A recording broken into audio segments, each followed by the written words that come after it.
எல்லா உயிர் மீதும் காரணியமாக இருக்கணும். பாட்டு படிக்கிறதும் படிக்கக்கூடிய நாமளும் ஒரு ஜீவன் தான். அடுத்தது காரணியமாக இருப்பாங்கன்னு பார்த்தா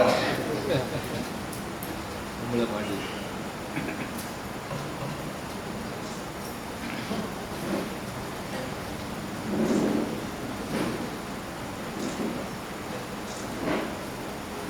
السلام عليكم ورحمة الله وبركاته.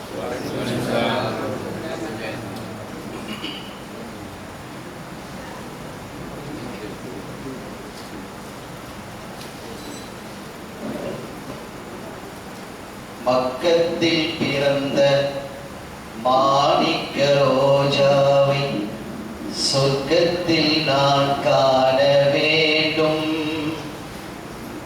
மக்கத்தில் பிறந்த மாணிக்க ரோஜாவை சொர்க்கத்தில் நான் காண வேண்டும். பக்கத்தில் நான் நின்று பாதமலர் காணும் பாக்கிய நாள் என்று தோன்றும். ஏக்கங்கள் தான் என்று தீரும், என் ஏக்கங்கள் தான் என்று தீரும். மக்கத்தில் பிறந்த மாணிக்க ரோஜாவை சொர்க்கத்தில் நான் காண வேண்டும். பக்கத்தில் நான் நின்று பாதமலர் காணும் பாக்கிய நாள் என்று தோன்றும்.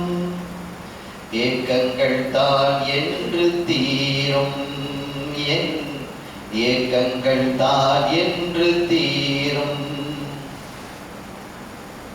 பன்னீர் மணக்கின்ற பாதமலர் எழிலில் கண்ணீரின் புஷ்பங்களை காணிக்கையாய் தர வேண்டும். பன்னீர் மணக்கின்ற பாதமலர் எழிலில் கண்ணீரின் புஷ்பங்களை காணிக்கையாய் தர வேண்டும்.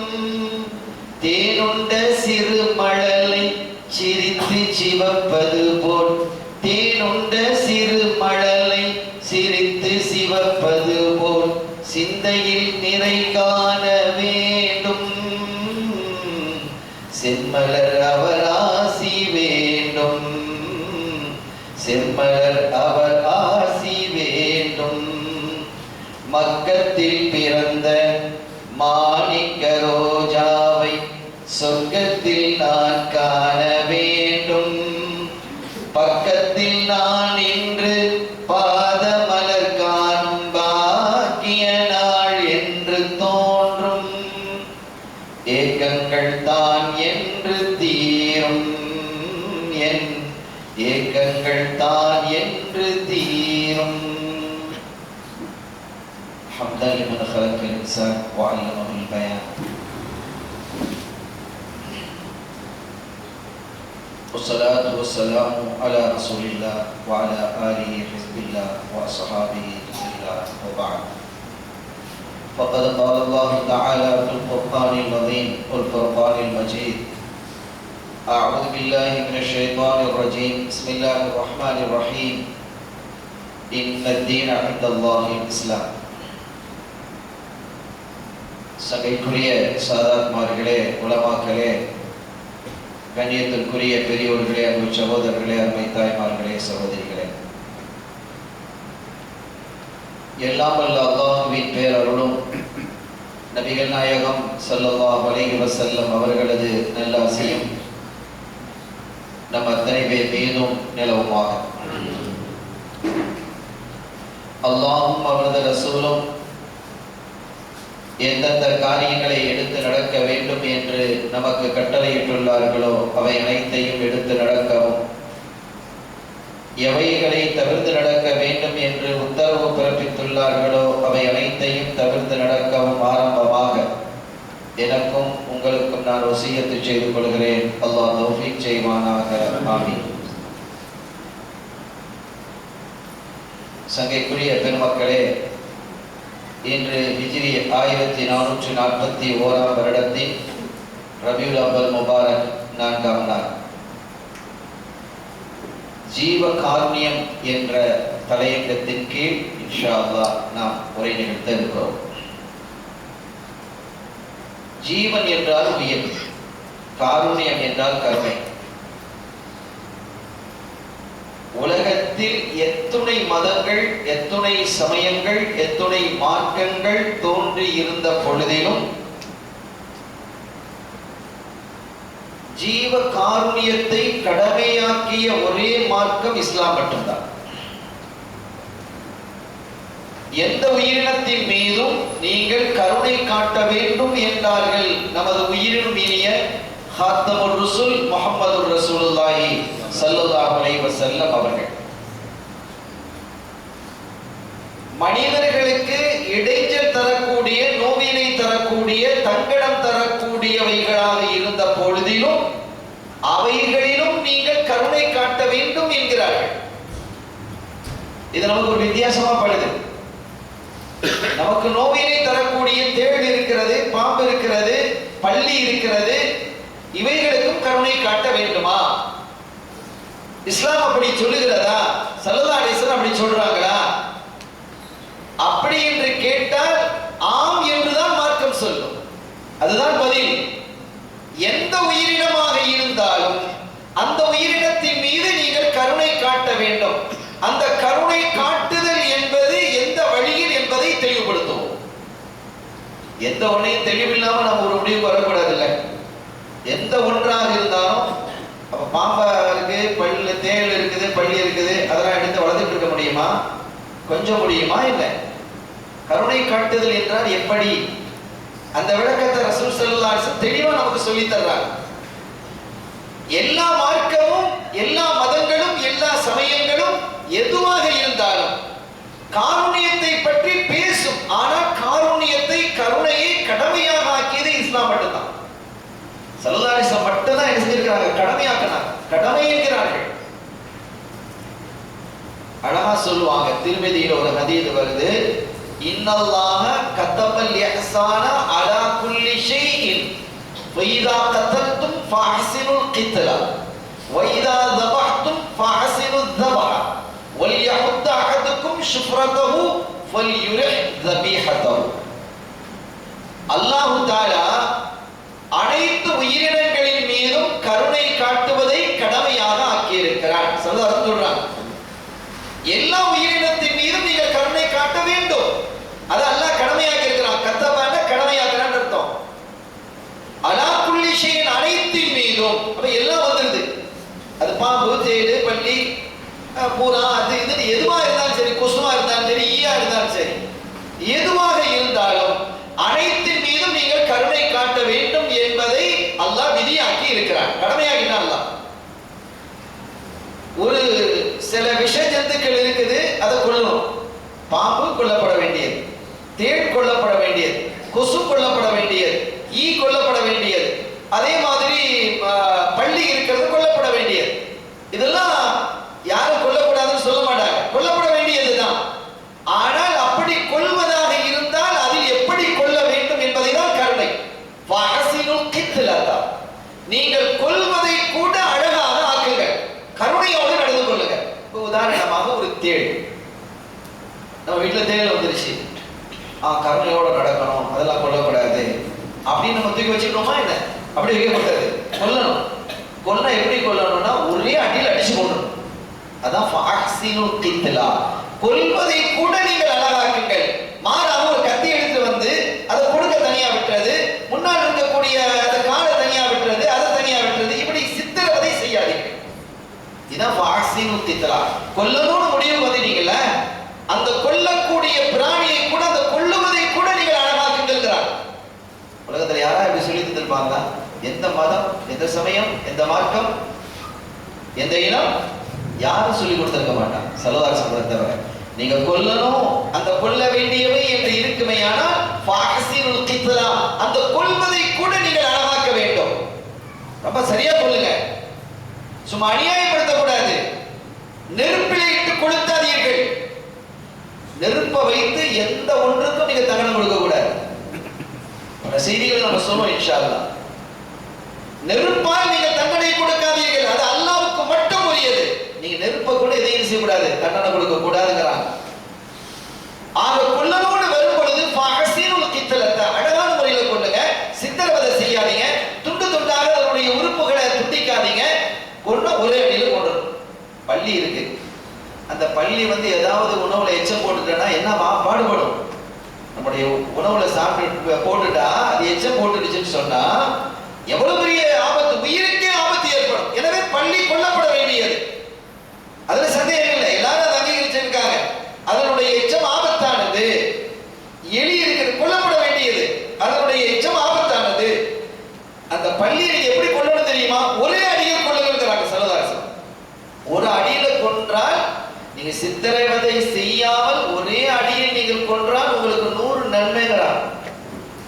கொல்ல வேண்டியதுதான், அந்த கொல்ல வேண்டிய அந்த ஜீவனை கூட முறையாக நீங்கள் கொன்றால் அதற்கு எந்த விதமான சித்திரவதையும் இல்லாமல் சங்கடமும் இல்லாமல் நீங்கள் கொள்வீர்களேயானால் அதற்கும் உங்களுக்கு நன்மை வழங்கப்படும் என்கிறார்கள். கொல்லுவதற்கு நன்மை அல்ல, நீங்கள் அழகாக கொன்றதால் கொல்லவும் முடியும். அது நீங்க எவ்வளவு பெரிய ஆச்சரியமான ஒரு விஷயம்.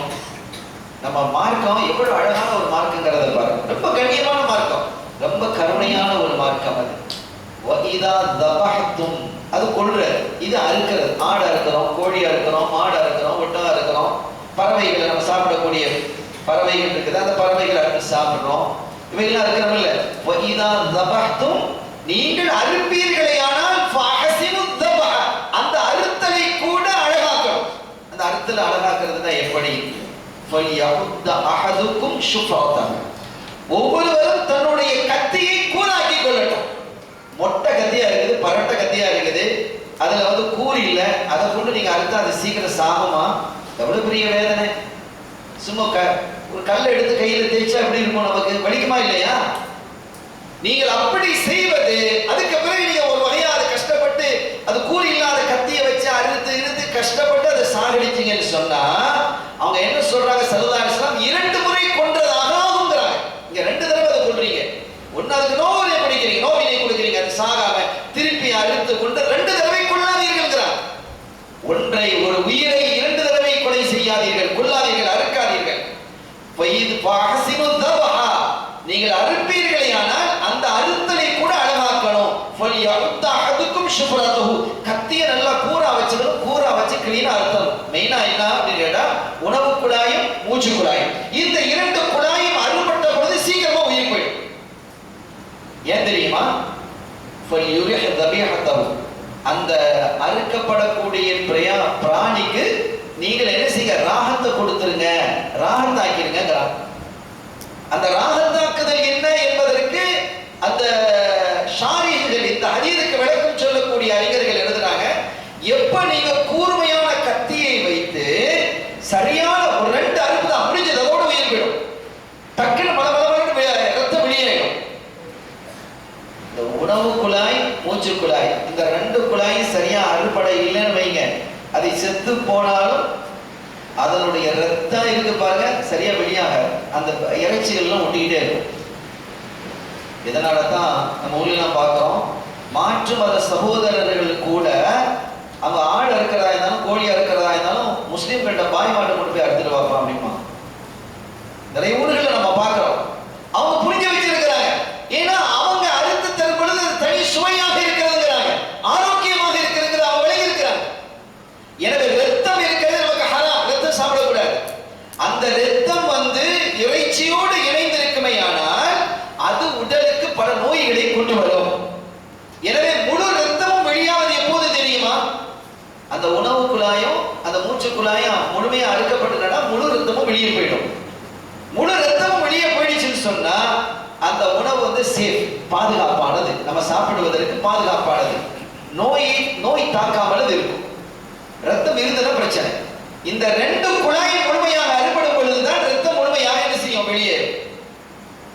இப்ப நம்ம பார்க்கிறோம், ஆடு மாடு ஒட்டகம் கோழி எதுவாக இருந்தாலும் அறுக்கும் பொழுது நம்ம கரெக்டா அறுத்துடும். உனக்கு அப்படி அறுக்கிறாங்க, நல்ல கூர்மையான கத்தி வச்சுதான் பெரும்பாலும் அறுக்கிறாங்க. அறுத்த உடனே அது துடிக்குதா இல்லையா?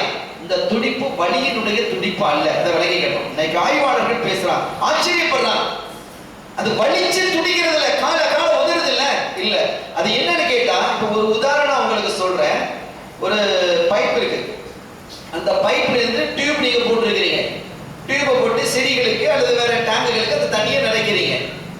தண்ணியை கொஞ்சமா திறக்கிறீங்க, பைப்பை கொஞ்சமா திறக்கிறீங்க, தண்ணி வெளியே அப்படியே மெதுவாக வருது, டியூப்ல வந்து விழுது. நீ கொஞ்சம் வேகமா திறங்க, அந்த டியூப் துடிக்கும். நீங்க பார்த்துருக்கீங்க இல்லையா, அந்த டியூப் துடிக்கும், அப்படியே நழுவும். ஏன் அந்த அந்த துடிப்பு ஏற்படுகிறது?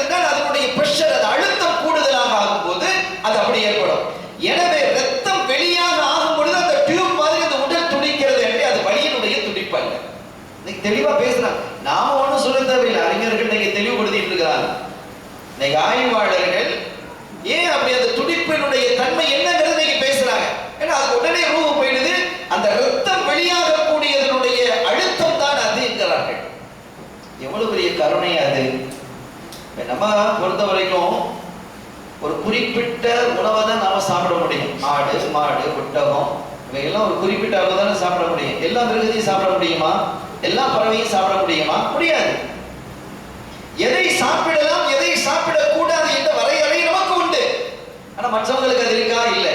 இன்னைக்கு உலகத்தினுடைய கணக்கெடுப்பில் பொதுவாக முஸ்லிம்களை பார்க்கும்போது அவங்களாம் ஆடு சாப்பிட்றாங்க, மாடு சாப்பிட்றாங்க, அதனால முரட்டு போனா இருக்கும் அப்படின்லாம் பேசிட்டு இருக்கிறாங்க. தப்பு அது. அது தப்பான செய்தியை யூதர்கள் என்ன செஞ்சுட்டாங்க, கொண்டு வந்து சேர்த்துட்டாங்க. ஆனால் உண்மை அப்படி அல்ல. இன்றைய கணக்கெடுப்பில் அதிகமான மாமிசம் சாப்பிடக்கூடியவர்கள் யாருங்கிற ஒரு கணக்கெடுப்பு வந்திருக்குது. யார் நம்ம சொல்ல தேவையில்லை. ஆனா அந்த லிஸ்ட்ல முஸ்லிம்கள் கடைசியில் இருக்கிறாங்க. அதிக மாமிசம் சாப்பிடக்கூடியவர்கள் என்ற அந்த பட்டியலில் முஸ்லிம்கள் கடைசியில் இருக்கிறார்கள். ஆச்சரியமா இருக்கு இல்லையா? ஏன்னா நமக்கு ஒரு குறிப்பிட்ட அளவுதான் இதை தான் சாப்பிட முடியும், இதை தான் சாப்பிட முடியும், இப்படி அறுக்கப்பட்டால் தான் சாப்பிட முடியும் என்றெல்லாம் வரையறை இருக்கிறது. எப்போ சட்டங்கள் கூடுகிறதோ அப்ப அந்த அளவு குறைஞ்சிடும். சட்டங்கள் கூடும்போது அளவு குறைஞ்சிருமா இல்லையா? சட்டங்கள் இல்ல, ஓப்பன் பண்ணி விடாது, எதையும் சாப்பிடலாம்னா எல்லாம் சாப்பிடலாம். பிறகு எத்தனையோ சமூகத்தவர்கள் நினைச்சதெல்லாம் என்ன செய்யறாங்க, சாப்பிடுறாங்க. எப்படி இல்லாம சாப்பிடுறாங்க. ஒரே வெட்டாக ஆட்டினுடைய தலையை வெட்டுறாங்க, மாட்டினுடைய தலைகளை வெட்டுறாங்க. இது மார்க்கம் கண்டிக்கிறது, அப்படி செய்யாதீங்க. ரத்தம் முழுமையாக வெளியாகாதுங்கிறார். எனவே அப்படி பார்த்தால் ஜீவ காருண்யத்தை கடமையாக்கி இருக்கக்கூடிய இஸ்லாம் ஒவ்வொன்றையும் பார்த்து பார்த்து சொல்கிறது. இப்படிதான் நீங்க செய்யணும், இப்படிதான் நடந்துக்கிடணும் அப்படிங்கறத என்ன செய்கிறது, மிக தெளிவாக சொல்லுகிறது. ஜாபிர் ரலியல்லாஹு அன்ஹு அறிவிக்கிறாங்க, ஒரு முறை நாங்க ரசூல் ஸல்லல்லாஹு அலைஹி வஸல்லம் அவங்களுடைய சபையில உட்கார்ந்துருக்கிறோம். ஒரு கழுதை அப்படி போகுது, ஒரு கழுதை போகும்போது அதனுடைய அந்த மூக்கு பகுதி இருக்கு பாருங்க, அதுல யாரோ சூடு போட்டிருக்கிறாங்க, காயத்தை ஏற்படுத்தி அதுல இருந்து ரத்தம் சொட்டி கொண்டு இருக்கிறது. கழுதை தானே அப்படின்னு அவங்க நினைக்கல. ஸல்லல்லாஹு அலைஹி வஸல்லம் பார்க்கறாங்க, அந்த உட்கார்ந்து இருக்கும் பொழுது கழுதை அப்படி போகுது, அதனுடைய மூக்கில் இருந்து ரத்தம் சொட்டி கொண்டு இருக்கிறது. தஃபூர் மின் ஹராம் மின் தம், ரத்தம் அப்படியே சொட்டுது. ஸல்லல்லாஹு அலைஹி வஸல்லம் என்ன சொன்னாங்க தெரியுமா? فقال رسول الله صلى الله عليه وسلم لعن الله من فعل هذا, لعن الله من فعل هذا, யார் இந்த அநியாயத்தை செய்தானோ அவனை அல்லாஹ் சபிப்பானாக. பாருங்க, ஒரு கழுதை தானே, அந்த கழுதை என்று கூட நம்ம பார்க்கல. கழுதையை கூட யார் மோவினை செய்தாலும் அல்லாஹ் அவனை சபிக்கிறார்கள். கண்மணி முஹம்மது ரசூலுல்லாஹி ஸல்லல்லாஹு அலைஹி வஸல்லம் சொல்லிட்டு, நீங்க அந்த மாதிரி சூடு போடக்கூடாதுங்கிற மாத்திரமல்ல, முகத்தில் அடிக்கவும் கூடாது. மனிதர்களுடைய முகம் மாத்திரமல்ல, எந்த மிருகத்தினுடைய முகத்திலும் அடிக்க கூடாதுன்னாக ஸல்லல்லாஹு அலைஹி வஸல்லம். எவ்வளவு பெரிய கருணையான ஒரு நபிங்கிறத நீங்க பாருங்களேன், எவ்வளவு அற்புதமான ஒரு மார்க்கம்ங்கிறத நீங்க விளங்கிக்கங்க. செய்யக்கூடாது. இன்னொரு கட்டத்துல இப்னு உமர் ரலியல்லாஹு தஆலா அன்ஹு, இப்னு உமர் ரலியல்லாஹு தஆலா அன்ஹு யாருன்னு கேட்டா உமர் ரலியல்லாஹு தஆலாவுடைய மகனார். உமர் ரலியல்லாஹு தஆலா இரண்டாம் கலீஃபா, உமர் ரலியல்லாஹு தஆலா அவருடைய மகனார் அப்துல்லாஹ் இப்னு உமர் ரலியல்லாஹு தஆலா அன்ஹு. ரொம்ப பெரிய அறிவாளி, சின்ன வயசு. ஒரு கட்டத்துல ஸல்லல்லாஹு அலைஹி வஸல்லம் சபையில உட்கார்ந்து இருக்கிறாங்க. எல்லாரும் உட்கார்ந்து இருக்கும் போது ஒரு லுகஸ், ஒரு குயிஸ், ஒரு கொஸ்டின் ஒன்று கேட்கிறாங்க. குயிஸ் எப்படி குயிஸ் போடுறாங்கன்னா, ஒரு மரம் அது தன்னுடைய இலைகளை உதிர்க்காது, தன்னுடைய இலையில அந்த மரங்கள்ல இலைகள் உதிருமா இல்லையா, அந்த மாதிரி இந்த மரத்தினுடைய இலையெல்லாம் உதிராது. இது ஒரு மூமினுக்கு உதாரணமானது. அந்த மரம் எந்த மரம் அப்படின்னு கேட்கிறாங்க. இந்த மாதிரி ரசூலுல்லாஹ்வுடைய சபை ரொம்ப அழகா இருக்கும், ரொம்ப இன்ட்ரெஸ்டிங்கா இருக்கும். ஒரே ஆகிரத்து பயங்கரம் நரகம் அப்படிலாம் பேசிட்டு இருக்க மாட்டாங்க. நரகத்தை பத்தி சொல்லுவாங்க, அதே சமயத்துல சொர்க்கத்தை பத்தி சொல்லுவாங்க, தமாஷ் பண்ணுவாங்க, கிண்டல் பண்ணுவாங்க. எவ்வளவு நடக்கும். சபை எவ்வளவு அழகா இருக்கு தெரியுமா? அலி ரலியல்லாஹு ஒரு தடவை உட்கார்ந்து இருக்கிறாங்க, சொன்னா ஞாபகம் இல்லை கடந்த வருஷத்துல, இருந்தாலும் அந்த சபை எப்படி இருக்குங்கிறதுக்கு நான் சொல்றேன். எல்லாரும் உட்கார்ந்து இருக்கிறாங்க, அலி ரலியல்லாஹு உட்கார்ந்து இருக்கிறாங்க. ஒரு கூட நிறைய பேரிச்சம்பழம் வருது. அந்த கூட நிறைய வரக்கூடிய பேரிச்சம்பழத்தை கொண்டு வந்து என்ன செய்றாங்க, கொடுக்குறாங்க ஸல்லல்லாஹு அலைஹி வஸல்லம். ஸல்லல்லாஹு அவங்களுக்கு கொடுத்த உடனே ரசூலுல்லாஹ் அந்த கூடையை வாங்கிக்கிட்டு அலி ரலியல்லாஹு அவர்கள் கூப்பிட்டு, அலி இதை பங்கு வைங்க, எல்லாத்துக்கும் கொடுங்க அப்படின்னா. அப்ப அவங்க கேட்டாங்க, நான் என்ன பங்கு வைக்கிறேன், அல்லாஹ் பங்கு வைக்கிற மாதிரி பங்கு வைக்கவா, அல்லாஹ்வின் திருத்தூதர் பங்கு வைக்கிற மாதிரி பங்கு வைக்கவான்னு கேட்கிறான். இப்போ நமக்கு இங்கே எல்லாரும் பார்சல் கொடுக்குறவங்கள பங்கு வைக்கிறது தானே, எதுவும் பொங்கோஸ் எல்லாம் கொடுக்கப்படுது. அப்ப அந்த பங்கு வைக்கிறது எப்படி, அல்லாஹ் மாதிரியா அல்லாஹ்வினுடைய திருத்தூதர் மாதிரியான்னு அலிலாயும் கேட்கிறாங்க. ஸல்லல்லாஹு என்ன சொல்லுவாங்க, அல்லாஹ் மேல அவ்வளவு பிரியம் இல்லை, அல்லாஹ் பங்கு வைக்கிற மாதிரி பங்கு வைங்கன்ட்டாங்க. தூக்கிட்டு வந்தாங்க, 2 கை நிறைய அண்ணாங்க. ஒருத்தருக்கு அப்படி கொடுத்தாங்க, அப்படி கொடுத்தாங்க. இன்னொருத்தருக்கு 2 கையில 2 தடவை கொடுக்குறாங்க.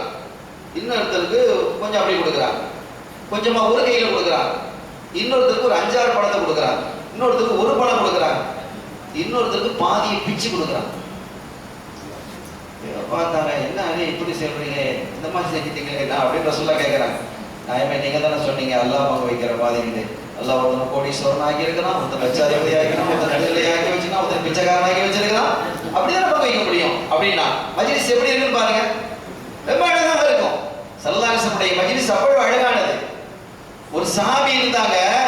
அந்த சஹாபி என்னன்னா அவங்க வந்து எப்ப பார்த்தா லேட்டா தான் வருது.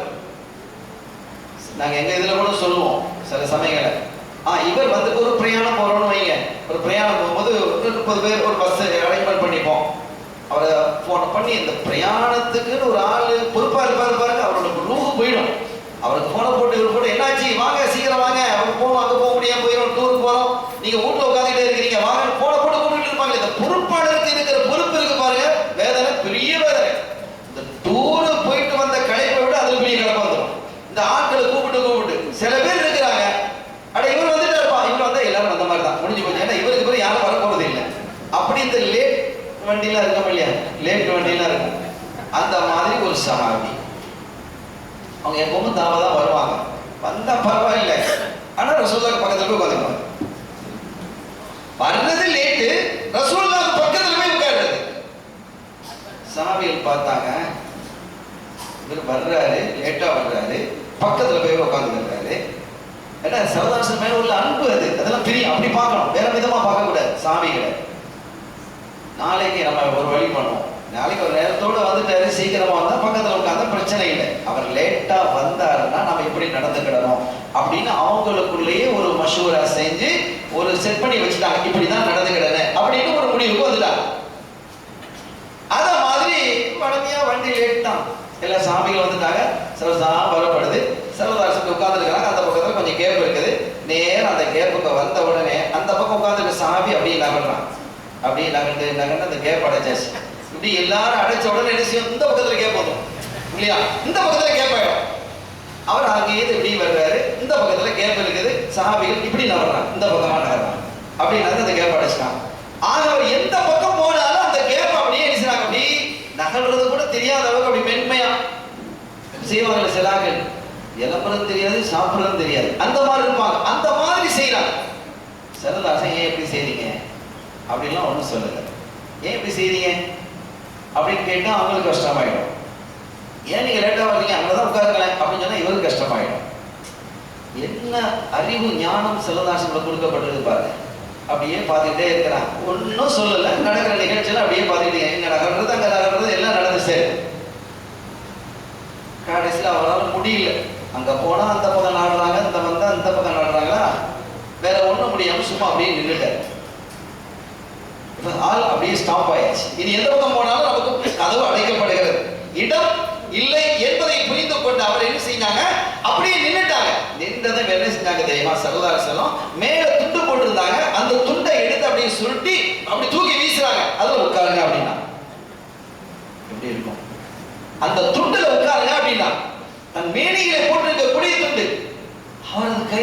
கண்ணில் ஒத்திக்கிட்டு நாயமே உங்க மேலே போட்டிருக்கக்கூடிய துண்டுல நான் உட்காரவா அப்படிங்க. ஆமா உட்காருங்க அப்படிங்கிறான். சாமியெல்லாம் பார்த்தாங்க, அந்த துண்டுல போய் இவர் உட்கார்ந்துருவாரு. கட்ட கட்ட எல்லாம் நகை கேப் விட்டாங்க, வந்து உட்கார்ந்தாச்சு. நீ உட்காருன்னு சொல்லல, வழி விடுங்கன்னு சொல்லல. சல்லல்லாஹு மஜ்லிஸ்னா அற்புதமான ஒரு மஜ்லிஸ், அவ்வளவு அழகான ஒரு மஜ்லிஸா இருக்கும். அந்த மஜ்லிஸ்ல வந்து அமர்வதற்கு சஹாபிகள் போட்டி போட்டுக்கிடுவான். அவ்வளவு ரம்மியமான மஜ்லிஸ். ஸல்லல்லாஹு அலைஹி வஸல்லம் அவங்க என்ன செஞ்சிருக்கிறாங்க, அவங்க அப்படிப்பட்ட ஒரு அற்புதமான மஜ்லிஸ். ரசூல் ஸல்லல்லாஹு அலைஹி வஸல்லமுடைய மஜ்லிஸ் எல்லாம் அப்படித்தான் இருக்கும். அப்படி இருக்கக்கூடிய அந்த மஜ்லிஸ் அமர்ந்திருக்கும் பொழுதுதான் யாருக்கு அது ஒரு கழுதை போகுது, கழுதை போகும் பொழுது கூட அந்த கழுதைக்கு கூட நீங்க என்ன செய்யணும், கருணையோடு நடந்து கொள்ள வேண்டும். யார் இப்படி நடந்து கொள்கிறாரோ அவரை அல்லாஹ் சபிப்பானாக, லானத்து செய்வானாக என்று கடுமையாக பேசக்கூடிய அளவிற்கு ஸல்லல்லாஹு அலைஹி வஸல்லம் காருண்யத்தை வலியுறுத்தி இருக்கிறார். நம்ம வீட்டில் இருக்கக்கூடிய எதுவாக இருந்தாங்க முகத்தில் அடிக்காதீங்கிறாங்க. யாரையும் முகத்தில் அடிக்கக்கூடாது, பலான முகத்தில் அடிக்காதீங்க, முகத்தில் காயப்படுத்தாதீங்க என்று அவர்கள் குறிப்பிட்டு காட்டினார்கள். ஆக இப்ப நான் சொல்ல வந்தது இப்னு உமர் ரலியல்லாஹு தஆலா அன்ஹு, அப்துல்லாஹ் இப்னு உமர் ரலியல்லாஹு தஆலா அன்ஹு அவங்க என்ன செஞ்சிருக்காங்க, உட்கார்ந்து இருக்காங்க. அதுல ஒரு குயிஸ், நம்ம செய்தியை பின்னால தான் சொல்ல போறோம். அதுக்கு முன்னால சொல்றது யாருங்கிறதுக்கு ஒரு தகவலை நான் உங்களுக்கு முன்னால வைக்கிறேன். அவளை பத்தி நம்ம தெரிஞ்சுக்கணும். இப்னு உமர் சின்ன வயசு, ஸல்லல்லாஹு அலைஹி வஸல்லம் குயிஸ் போட்டிருக்கிறாங்க. என்ன குயிஸ்? ஒரு மரம், அந்த மரம் ஒரு மூமினுக்கு நிகரானது, அது தன்னுடைய இலைகளை உதிர்க்காது, அது என்ன மரம் அப்படின்னு ஒரு குயிஸ் கேட்கிறாங்க. என்ன செய்றாங்க எல்லாரும், ஆலமரம், அந்த மரம், காட்டுல இருக்கக்கூடிய என்னென்ன மரங்கள்லாம் இருக்குமோ அதெல்லாம் சொல்றாங்க, எல்லாத்தையும் சொல்றாங்க. அப்துல்லாஹ் இப்னு உமர் ரலியல்லாஹு அன்ஹு சொல்றாங்க, எனக்கு அது புரிகிறது. அப்ப சின்ன பிள்ளை, சின்ன வயசு, எனக்கு புரிகிறது அது பேரீச்ச மரம். ஊரு அதான் நிக்குது, அது என்ன கூட அதான் நிக்குது. இப்போ ஒரு பெருசா நம்ம கேட்கும் பொழுது நம்ம வீட்டுல உள்ளதை விட்டுட்டு மத்ததெல்லாம் தான் நம்ம யோசிப்போம். இது இயல்பு. ஏன்னா ஒரு பெருசா ஒரு கொஸ்டின் கேட்கிறாங்க அப்படின்னு வேற எதையெல்லாமோ காடுகளிலே பாத்தியத் அங்கும் இங்குமாக காடுகளிலே இருக்கக்கூடிய மரங்களை எல்லாம் சொன்னார்கள். யார் சொல்றா? சாமிகள் சொல்றாங்க. எனக்கு தெரிகிறது அது பேரீச்ச மரம் தான் அப்படின்னு. ஆனா நான் சொல்றதுக்கு எனக்கு வேண்டாம். நான் சின்ன பிள்ளையா இருக்கிறேன், எல்லாரும் பெரிய பெரிய சாமிகள்லாம் இருக்காங்க, அவங்களுக்கு மத்தியில நம்ம போய் முந்திரி கொண்ட மாதிரி சொன்னா நல்லா இருக்காது அப்படின்னு அமைதியாக இருந்தேன். அப்ப யாரும் சரியான பதில் சொல்லல. ஸல்லல்லாஹு சொன்னாங்க, ஹியன் நஹ்லா, அது பேரீச்ச மரம். ஆமா, சாமிகள் அவர்தான். இந்த வீடுகள்ல நம்ம வீட்டுல நிக்குது அந்த மரத்தை விட்டுட்டு ஊர்ல உள்ள மரம் சொல்லி முடிச்சிட்டவே அப்படின்னா வீட்டுக்கு திரும்பிய பொழுது அப்துல்லாஹ் இப்னு உமர் ரலியல்லாஹு அன்ஹு சொல்றாங்க, அந்த புள்ள சொல்றாங்க அவங்களுடைய அத்தாட்ட, உமர் ரலியல்லாஹு அன்ஹு சொல்றாங்க, எனக்கு அது பேரீச்ச மரம் என்பது ஆரம்பத்திலேயே தெரிந்து விட்டது. ஆனால் சொல்வதற்கு எனக்கு வெட்கமாக இருந்தது, கூச்சமா இருந்தது. நீங்க எல்லாம் பெரியவங்களா இருக்கா, அத்தா இருக்கிறீங்க, டேய் சின்ன பிள்ளை வாங்கி விடுறா அப்படின்னு சொல்லிடுவாங்களா இல்லையா?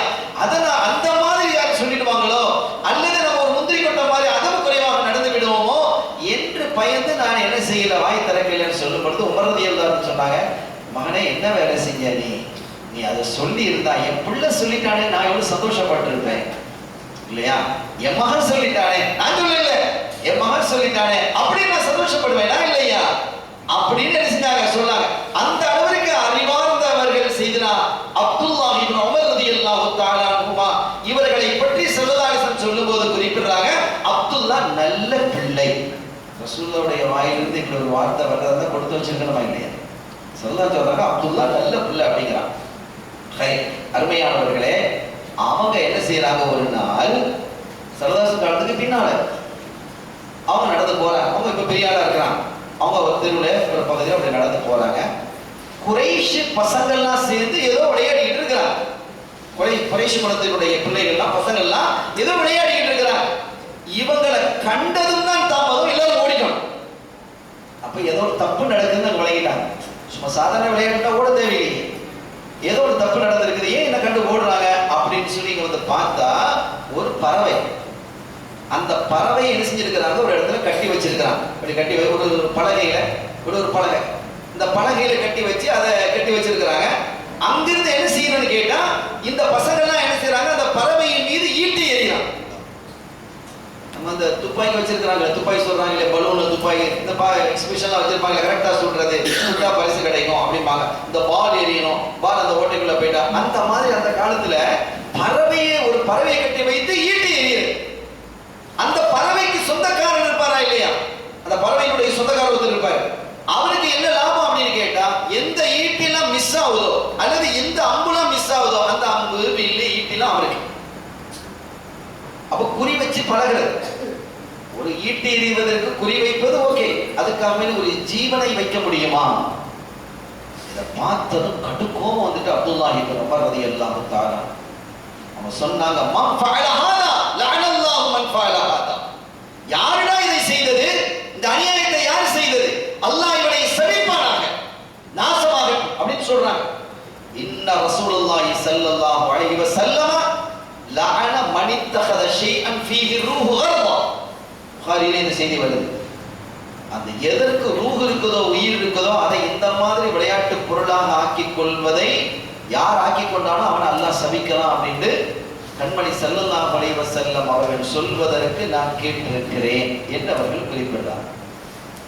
அருமையான பெருமக்களே, எந்த அளவிற்கு மார்க்கம் இவ்வளவு கண்டிச்சிருக்குது நீங்க யோசிங்க.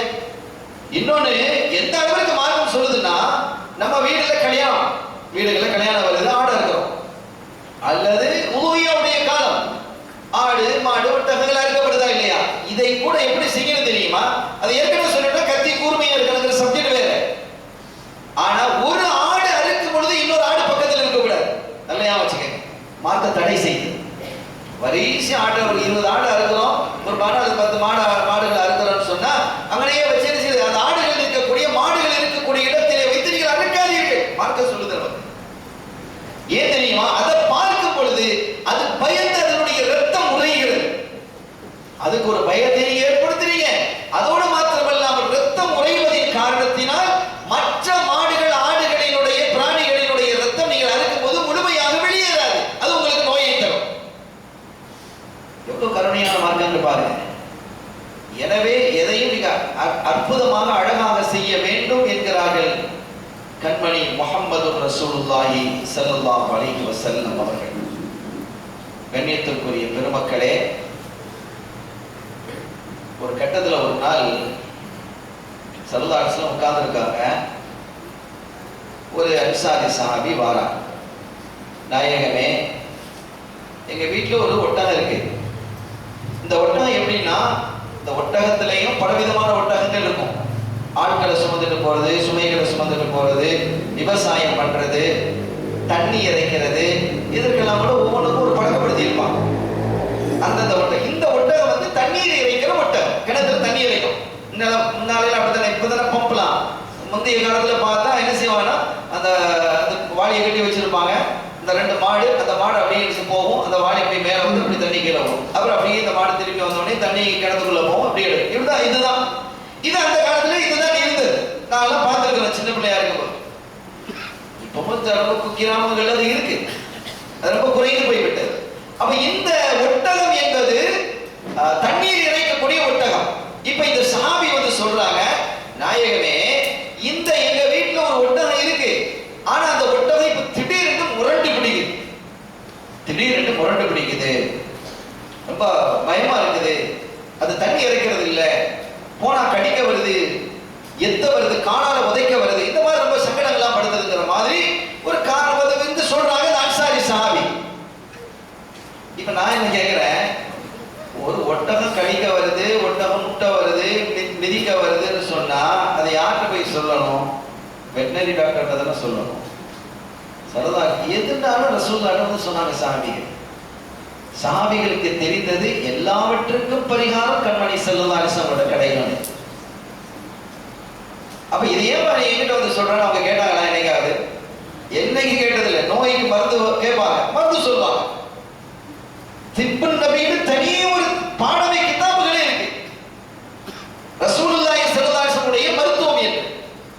அப்படி இந்த சஹாபி வந்து சொல்றாங்க, நாயகமே இப்படி இருக்குது அப்படின்னு. அப்படியா, சரி வாங்க பூமோ வாங்க, என்ன போய் பார்க்கலாம் அப்படின்னு எழுப்பிட்டாங்க. நேரா வந்தாச்சு. இந்த தோட்டம், உங்களோட வீட்டு தோட்டம், அதுக்குள்ள நிக்குது. சஹாபிகள் அப்படி நிக்கிறாங்க. அந்த ஒட்டகம் அப்படி நிக்கிறது. அதை பார்த்தாலே பயமா இருக்கு, வெறி பிடிச்சி போயிருக்கு. சாது மிரண்டால் காடு கொள்ளாதுன்னு சொல்லுவாங்க இல்ல, அது மாதிரிதான் ஒட்டகம்லாம் இருக்கே, ரொம்ப சாதுவானது. ஆனா அது மிரண்டுதுன்னு வைங்க. நான் ஒரு வாரம் மிரண்டு பார்த்துருக்கிறேன் 1993. கதிய கலங்கிடுச்சு. அருமையானவர்களே, அது சாதி மிரண்டால் காடு கொள்ளாது அப்படிமா. அந்த மாதிரி பயங்கரமான ஒரு தோட்டத்துல அது நிக்குது. ஸல்லல்லாஹு அலைஹி வஸல்லம் அவர்கள் சாமிகள் எல்லாம் நீங்க வாங்க என்னோட வாங்கன்னு கூட்டிட்டு போகல, நீங்க இல்லைங்க நான் போறேன்னு உள்ள போறாங்க. என்ன தைரியம், என்ன வலிமை, என்ன துணிவு, அது பயங்கரமா நிக்குது. அவ்வளவு சாமிகள் போலீஸ் கூட போனாலாவது என்ன செய்யலாம், நாய் வந்து சொல்லி ஒரு கூட்டமா தான் நம்ம போறோம். ஆனா அவங்க எல்லாத்தையும் நிறுத்திட்டு என்ன செய்யறாங்க, உள்ள வர்றாங்க. அப்ப சாமிகளுக்கு பயம், நாயமே அது வந்து நாய் மாதிரி நிக்குது, வெளிப்பிடித்து போய் நிக்குது. சாமிகள் எப்படி சொல்றாங்க, நாயகமே நீங்க போக வேணாம், இன்னஹு கத் சார மிஸ்லல் கல்பி வ இன்னா நகாஃபு அலைக சௌலத்தஹு. அது உங்க மேல பாஞ்சிருமோன்னு பயமா இருக்குது, அது நாய் மாதிரி வெளிப்பிடிச்சு போய் நிக்குது அப்படினே சொல்றாங்க. அப்ப அவங்க சொன்னாங்க, அதெல்லாம் ஒண்ணும் பண்ணாதீங்க. சாதாரணமா சொல்றாங்க ஸல்லல்லாஹு அலைஹி வஸல்லம், அதெல்லாம் ஒண்ணும் பண்ணாதே, நீங்க அங்கே இருங்க, நான் போயிட்டு வர்றேன் அப்படின்னு நினைச்சாங்க. அந்த ஒட்டகத்தை நோக்கி போறாங்க. இப்போ ஒட்டகம் ரசூலை பார்க்கிறது, ஸல்லல்லாஹு அலைஹி வஸல்லம் பார்க்கிறது. அப்ப அந்த மாதிரி ஒரு ஒட்டகமா இருந்தா நீங்க அடிச்சு கொள்ளுங்கன்னு ஸல்லல்லாஹு அலைஹி வஸல்லம் சொல்லல. அது வெறித்தனமா நடக்குதா, அடிச்சிருங்க, வேலையை முடிங்க, கொள்ளுங்க அப்படிலாம் சொல்லல. ஸல்லல்லாஹு அலைஹி வஸல்லம் வர்றாங்க.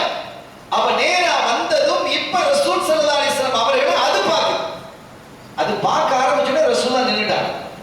நின்றதும் ரசூலுல்லாவை பார்த்து அது வருது, ரசூலுல்லா பார்த்து அது வருது. சஹாபிகள்லாம் பயம், ஆஹா ரசூலை நோக்கி வருது, ஏதாவது பண்ணிடுமோ, அப்படி செஞ்சிருமோ, அப்படி பயந்து நிற்கிறாங்க. அது வந்து பாருங்க, ஆச்சரியமாக இருக்கிறது. ஸல்லல்லாஹு அலைஹி வஸல்லம் அவர்கள் கிட்ட வந்து ஹத்தா ஹர்ர சாஜிதன் பைன யதைஹி வந்து சுஜூதுல விழுது, சுஜூது செய்து ஸல்லல்லாஹு அலைஹி வஸல்லம் காலுக்கு பத்தியில வந்து அது சுஜூது, தன்னுடைய தலையை கீழே வச்சு சுஜூது சரண்டராக சுஜூது செய்து. அவங்க என்ன செஞ்சாங்க, ஸல்லல்லாஹு அலைஹி வஸல்லம் அதனுடைய தலை இருக்கல, அதை பிடிச்சி இப்படி தடவனாங்க. தடவிட்டு இந்த மாதிரி சேட்டை பண்ணாத, ஏன் சேட்டை பண்ற நீ, உனக்கு என்ன பிரச்சனை, இப்போ அதோட பேசுறான், உனக்கு என்ன பிரச்சனை, நீ அதெல்லாம் சேட்டை பண்ணக்கூடாது, போய் சரியான உன் வேலையை நீ பாரு, உனக்கு சுமை, உனக்கு உன்னுடைய தகுதிக்கு மீறி சுமையை தர்றாங்களா என்ன, அதெல்லாம் இல்லை தானே, அவர் கரெக்டா தான் நடக்கிறாரு, நீ ஏன் இப்படி சேட்டை பண்ற, நீ போய் உன்னுடைய வேலையை நீ பாரு என்று அதனுடைய முன்னேற்றி பகுதி அப்படி நினைச்சாங்க, நாசியத்தை தடவி அப்படி நினைச்சாங்க சொல்றாங்க. அது போயிடுச்சு, சும்மா போயிட்டு சாதாரணமா ஆயிடுச்சு. அந்த வெறிலாம் போய் வடமையா எப்படி இருக்குமோ அதை மாதிரி ஆயிடுச்சு. அப்ப அந்த ஒரு மிருகத்தோடு ஒரு கடுமையான நடந்து கொள்ளக்கூடிய சமயத்திலும் கூட ஸல்லல்லாஹு அலைஹி வஸல்லம், அது வந்து கொல்லப்பட வேண்டிய பிராணி அல்ல அது, இல்லையா, அறுக்கப்பட வேண்டிய பிராணி. அறுக்கப்பட வேண்டியது வேறு, கொல்லப்பட வேண்டியது வேறு, ரெண்டு நீங்க விளங்கிக்கிடலாம். நம்ம சொல்லிட்டு ஆர்வத்திலே இப்படிப்பட்ட ஒரு பிராணி சங்கடத்தை தருமையானால் நீங்கள் எப்படி நடந்து கொள்ள வேண்டும், அதற்கு ஒரு வாய்ப்பை நீங்கள் கொடுங்கள் என்பது போன்று ஸல்லல்லாஹு அலைஹி வஸல்லம் அவங்க என்ன செஞ்சாங்க, காட்டினாங்க. இந்த ஹதீஸ் செய்தி முடிஞ்சது, ஆனா அதுல இந்த ஹதீது முடியல.